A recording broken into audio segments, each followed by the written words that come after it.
Smart saving plan తో మీ ఆత్మీయులకు ఉజ్వలమైన సురక్షితమైన జీవితం అందించండి. టాటా ఏఏతో ఇది సాధ్యం.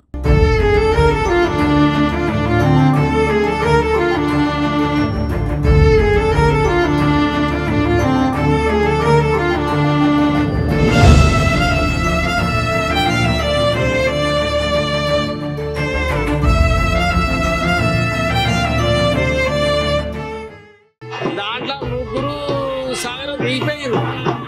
ఒక ముగ్గురు ధైర్యం లేక ఒక గడ్డ పడిపోయారు. అందు గురించి వాళ్ళకు ఈత రాక చుప్పు కొట్టి వర్షం వచ్చి అన్ననే మునిగిపోయారు. ఈ ముగ్గురు ధైర్యం విడిచారు. రామరాబాబు అంటే 10 మంటనే పడిపోయారు.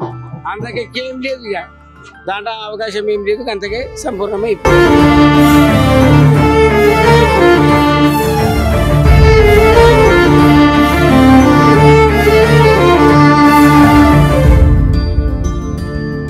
వాళ్ళు క్రికెట్లు ఇప్పుడు ఆడుతారు, పిల్లలు పోతారు. ఇక అటు పోయినాక మనం ఏం చేసింది ఏం చూస్తాం నైనా. ఎంతమంది మరి అబ్బాయిలు ఇప్పుడు చనిపోయిన వాళ్ళు ఎంతమంది? పెద్ద అయిన కొడుకు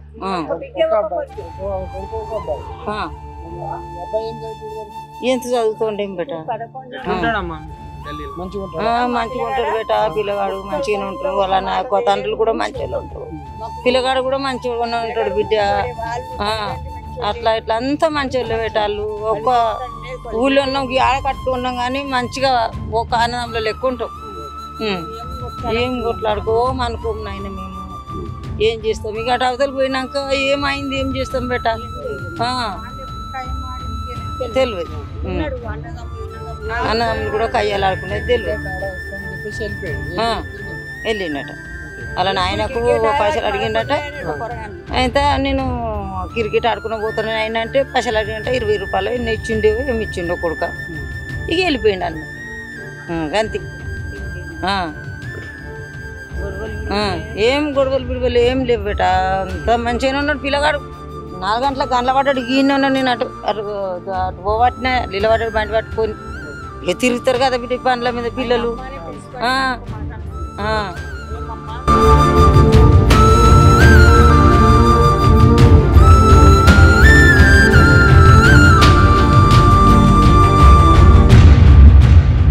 ఎక్కడ పొలం ఇక్కడ వస్తుండే బండి వేసుకొని ఏమో అంటే మంచిగా రమ్మంటుండే. నీళ్ళు ఎత్తుకొస్తుండే. ఏమో ఎప్పుడు వచ్చామంటే స్కూల్కి వెళ్ళి వస్తుండే కదా.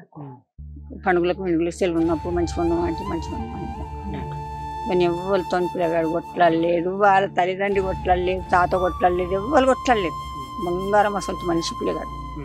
అది ఆ భగవంతుడు ఎట్లా ఉంటుందో ఏమో. వాళ్ళ ఇల్లు బట్టలు చేసి పెద్ద అయిన కొడుకు భగవంతుని ఆ గంగమ్మకు భగవంతుని గుర్తుపెట్టమని ఎక్కలేదు. వాళ్ళతో నన్ను కొట్లాడి చేసిన దాన్ని తనకైనా లేదు. ఏది పండాసంటి మనిషిని ఒట్టే పండు వాళ్ళు అంతా తండ్రి వాళ్ళ అన్నదమ్ములు అంతా మొత్తం అంతే కుటుంబం అంత. వాళ్ళ అన్నదమ్ముల పిల్లలు వాళ్ళు మంచిగా ఉంటారు. అయింది తెలిపాడు. క్రికెట్ ఆడబోయింది.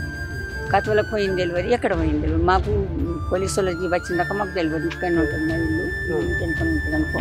అక్కడ పక్కకు ఇంటి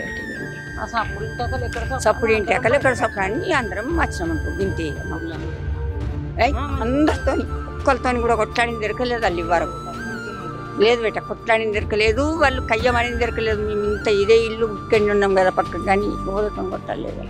పిల్లగాడు పిల్లలు కూడా మంచిగా.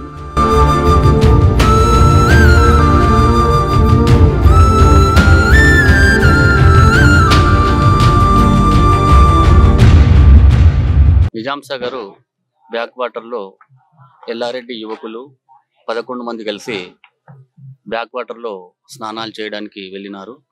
అక్కడ 7 మంది ఒడ్డున ఉన్నారు. 3 నీటిలోకి దిగినారు. ఆ నీటిలో గుంతలు ఏర్పడక అందులో 3 పిల్లలు మునిగి చనిపోయినారు. అందులో ఒక పిల్లగాడు మా యొక్క సమార్పేట గ్రామంకు చెందిన హర్షవర్ధన్, ఎల్లారెడ్డికి చెందిన గౌడు, ఇంకో ఆయన నవీన్ అనే పిల్లలు 3 చనిపోయినారు. తిమ్మారెడ్డి పిల్లలు 7 సేఫ్ గా ఉన్నారు. పిల్లలంతా ఇప్పుడు హాలిడేస్ కదా, అంత క్రికెట్ ఆడడానికి ఆడి స్నానాలు చేయడానికి కొరకని వెళ్ళినారు. చాలా మంచి పిల్లగాడు. చదువులో కూడా చాలా క్లెవర్ పిల్లగాడు. Second year 17 years. వాళ్ళకు ఒకడే అబ్బాయి. అందుకే ఆ అబ్బాయి చనిపోవడం వల్ల ఇప్పుడు మా యొక్క గ్రామంలో విషాద ఛాయలు అలుముకున్నాయి. అందరూ గ్రామంలో కలుపుకొని పిల్లగాడు కావున అందరికి మా గ్రామస్తులందరికీ బాధాకరమైన వ్యక్తిగల వ్యక్తి. మంచి ఎవరు పని చెప్పినా చేస్తుండే. వాళ్ళు క్రికెట్ ఆడి 10 మంది కలిసి నిజాం సాగర్ బ్యాక్ వాటర్కి పోయారు. స్నానం చేద్దామనే ఉద్దేశంతో సెల్ఫీలు విల్పీలు ఏదైనా తీస్తే వెనకకు జరిగి ఒక్కల పడి ఆన్నే వాళ్ళ తట్టుకొని ఈత రాక 3 చనిపోయారు. 7 క్షేమంగా బయటకు వచ్చారు. మా ఊరు అయినా సోమర్పేట అయినా, ఇంకో అయినా తిమ్మారెడ్డి గ్రామానికి చెందిన అయినా, ఇంకో అయినా ఎల్లారెడ్డికి చెందిన గౌడు. 3 చనిపోయారు. ఆయన చనిపోవడం వల్ల గ్రామం అందరం కలిసి ఈడ ఉండి విషాదం వ్యక్తం చేస్తున్నాము. చాలా మంచోడు పిల్లగాని, ఎవరికి జోలికి ఓడు. కావున మేమందరం బాధపడుతున్నాము.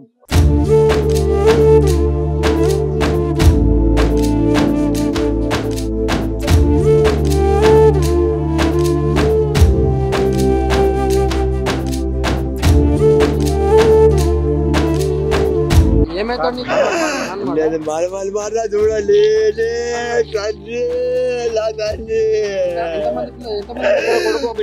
కొడుకు ఒక బిడ్డరా అయ్యా